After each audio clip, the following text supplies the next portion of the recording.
What's up, YouTube? This is Too Raw for TV. Alright, so before I get into this video, I want to give a big shout out to a couple of subscribers for showing love to the channel.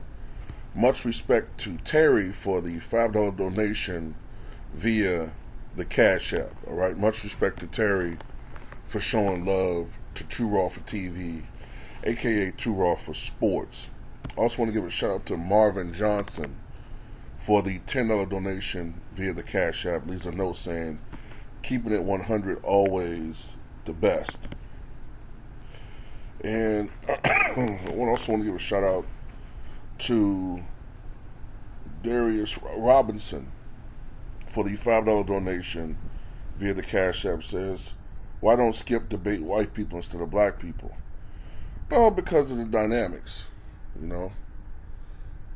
People like to see, for some reason, that seems to be a popular dynamic to have a white debater go up against a black debater on television. It's an unwritten rule when it comes to a lot of different sports, a lot of different entities, I say, but in particular sports, all right? You gotta have some type of white representation when it comes to debating, and preferably you'll have the debating partner being black. Shout out to Joshua for the $1 donation again to the channel. And you're wearing me down. Look, I guess, man, I'll be on the jump eventually, man, real soon. You're wearing me down.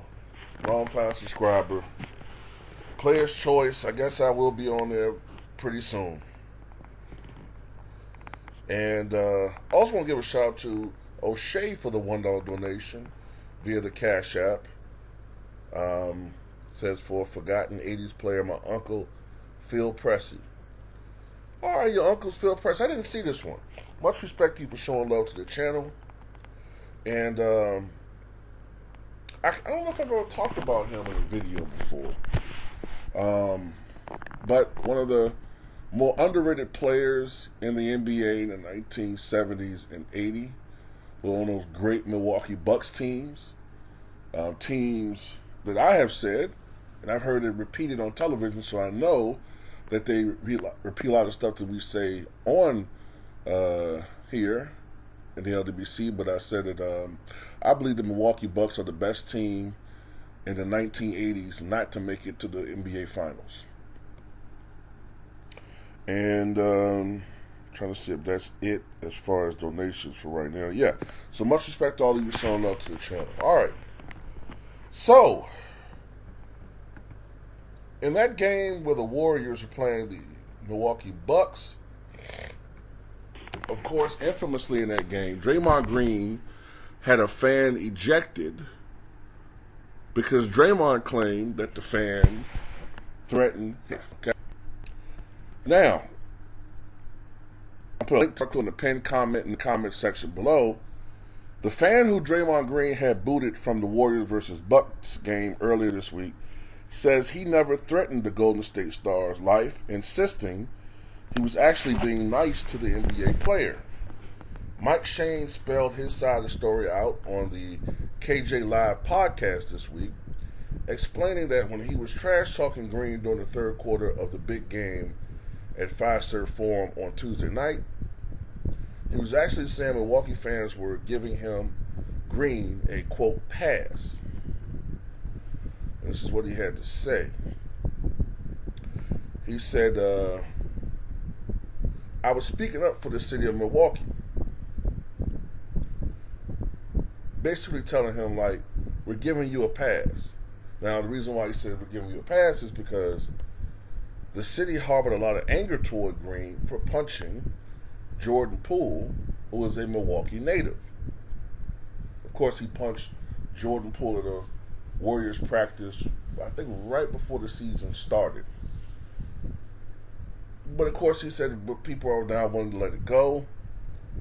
We haven't forgotten about what you did, a big bully, but we've given you a pass. But somehow, he says, Draymond took this out of proportion and had him kicked out of the arena. Now, I I just tend to think, I don't know what happened. I don't know what happened. I wasn't there. But I gotta be honest with you. Draymond seems like the sneaky type to throw dubs on something to get you fucked up. You know what I'm saying? He seems like the type of dude that will use his clout to fuck over other people. Because look, everybody knows that one of the main ways to get ejected from a game is to say, hey, people saying that the fan threatened my life. You know? And I also noticed a lot of these articles out there that are talking about this incident are very supportive of Draymond, which is not always the case. Many times these articles are, and usually these articles are objective.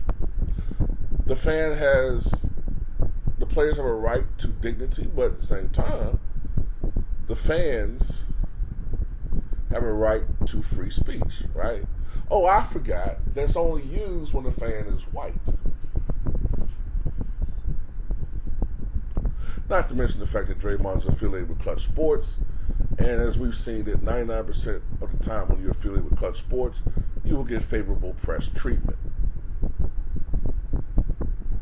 But you know, when Russell Westbrook last year said that his family was accosted by Laker fans, people told him, well, if you want your family not to be accosted and threatened, then you just got to play better. Well, then, Draymond, I tell you, regardless of whether or not this guy's lying or not, and he says that that there was security nearby and police officers that could vouch for him, saying he didn't say anything out of line. Well, maybe, Draymond, if you just played fucking better and played like a superstar, maybe people leave you alone. You overrated fucking walking fucking bison. But anyway, that's all I got to say about it. Tell me what you guys think.